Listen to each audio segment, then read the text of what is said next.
Hello. In this video, we're going to take a look at a new way to describe an angle measurement. So instead of using degrees, you can also use something called radians. Let's take a look. So what is a radian? Well, it's another form of measurement in the same way that inches are a form and centimeters are a form, and they are just different ways of describing the same measurement. So the way a radian is defined is as follows. In our circle, if we have a radius of r, and so of course all radii are the same, so both of these would be r. Then a radian is defined as the amount of degree when our arc length, if we were to take this curved length and measure it, when that is also equal to r, then we have passed through 1 radian. Okay, so that's the definition of a radian. It's the amount of angle when your arc length is equal to your radius.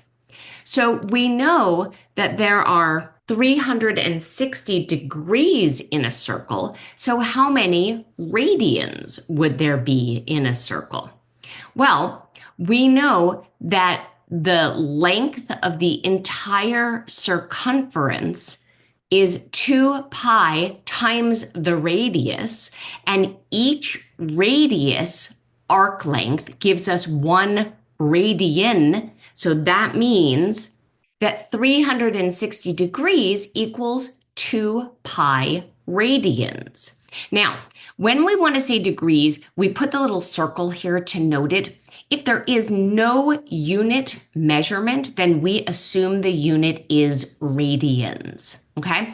And 1 radian is approximately 57 degrees.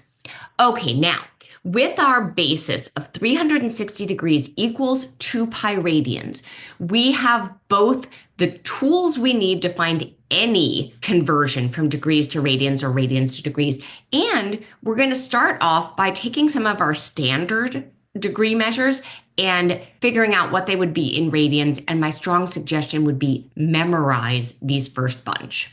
Okay, so let's take a look at that. So if 360 degrees is 2 pi radians, then by dividing 360 in half and dividing 2 pi radians in half, we find out that 180 degrees is pi radians. And we could keep going like this. So our 90 degrees is going to equal pi over 2.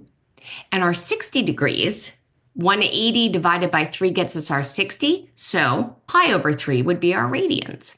If we take a look at 45, well, 90 divided by 2 gets us our 45. So pi over 2 or pi over 4 is our 45 degree angle. And finally, our 30 degree angle, well, we could take our 90 and divide that by 3, or more easily, we could take our 180 and divide that by 6.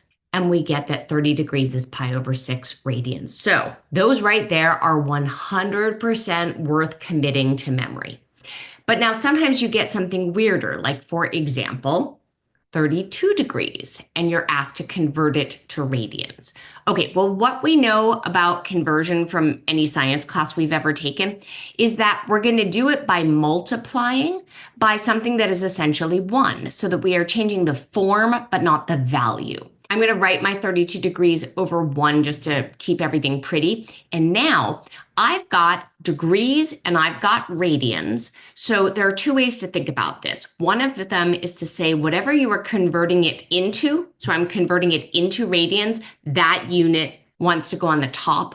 The other way to think about this is whatever unit you're trying to eliminate, you want to cancel. Therefore, it wants to go on the bottom so that you can cross cancel.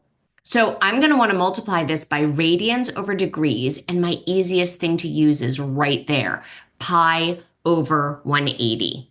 The reason this works is pi equals 180, so that's like multiplying by 1, which doesn't change anything.